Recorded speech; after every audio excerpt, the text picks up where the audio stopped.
வீரன் கேண்மை கூரம்பாகும். வீரன் என்று சொன்னால் படை வீரன், போர் தளபதி, பிறரை பாதுகாக்கக்கூடிய செயல்களில் ஈடுபடக்கூடியவர்கள். அவர்களிடம் நட்பு பாராட்டுவது சரிதான். ஆனால் கொஞ்சம் தூரத்தில் இருந்தால் நல்லது.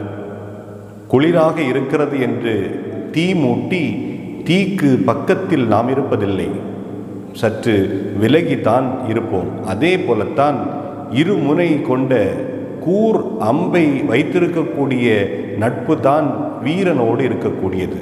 இவன் வீரனின் நண்பன் என்பதால் நம்மிடம் மற்றவர்கள் பழகுவதற்கும் பயப்படுவார்கள். அதே நேரத்தில் இவன் வீரனின் நண்பன் என்பதால் இவனும் பிடிவாதக்காரனாக நம்மை கொலை செய்யக்கூடிய அளவுக்கு இருப்பானோ என்றும் நம்மை தேடி வரமாட்டார்கள். எனவே நாம் லாகவமாக படைவீரன் என்று அவனோடு நட்பு பாராட்டுகின்ற பொழுது சரியான இதமான சூழலை உருவாக்கி கொண்டால் நல்லது. மிகவும் நெருங்கியும் பழக வேண்டாம், மிகவும் விலகியும் இருக்க வேண்டாம்.